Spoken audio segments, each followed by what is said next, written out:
अस्सलाम वालेकुम प्यारे दोस्तों। बहुत अरसा पहले की बात है। एक शानदार महल में एक खूबसूरत शहजादी रहती थी। शहजादी के बड़े बड़े खूबसूरत बाल थे। वो गुलाब के फूलों को बहुत पसंद करती थी, लिहाजा हर कोई उसे गुलाब की शहजादी कहता था। हर रोज शाम के वक्त शहजादी बालकोनी में जाकर ताली बजाती। ताली की आवाज़ पर गाने वाली एक सुनहरी चिड़िया उड़कर उसके कंधों पर बैठ जाती। जब चिड़िया प्यारी सी आवाज में गाना शुरू करती तो शहजादी भी उसके साथ गाने लगती।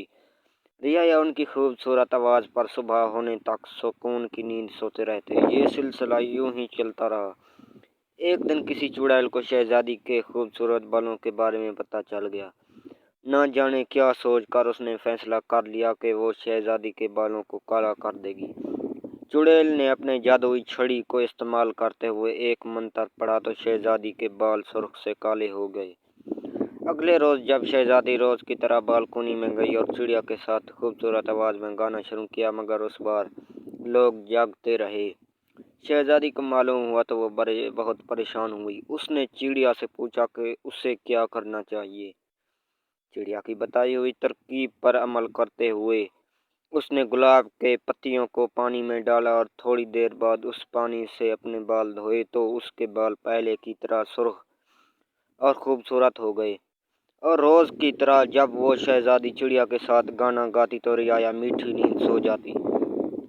चुड़ैल को उस बात की खबर हुई तो उसे बहुत गुस्सा आया और उसने फिर वही मंत्र पढ़ा, लेकिन उस बार चुड़ैल ने हर तरफ से गुलाब के फूल तोड़ लिए थे ताकि शहजादी अपने बाल पहले जैसे सुर्ख न कर सके।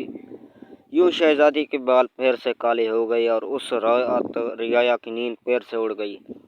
शहजादी बालकोनी में खड़ी होकर रोने लगी कि अब उसके बाल पहले जैसे कभी नहीं हो सकते, और यूं उसके आंसू का एक कतरा नीचे जाकर फर्श पर गिरा।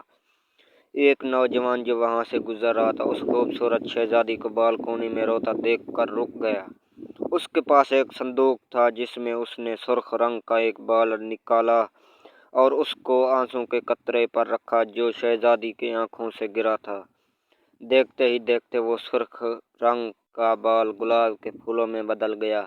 शहजादी ये देखकर बहुत हैरान हुई और उसने जल्दी से अपने गुलाब के फूलों को पानी में डालकर उससे अपने बाल धोए और यूं उस चुड़ैल का जादुई असर खत्म हो गया।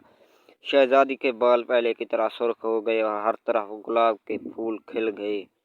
बादशाह ने नौजवान से जब पूछा कि उसके पास ये बाल कहाँ से आया तो उसने बताया कि शहजादी से बचपन में मैं उसकी बहुत दोस्त थी।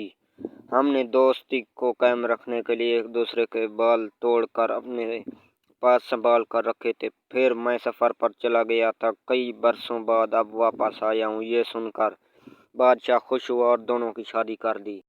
दोस्तों, उम्मीद करता हूँ आपको आज की ये कहानी अच्छी लगी होगी। अगर अच्छी लगी है तो वीडियो को लाइक और चैनल को ज़रूर सब्सक्राइब करें। आप दोस्तों का बहुत शुक्रिया।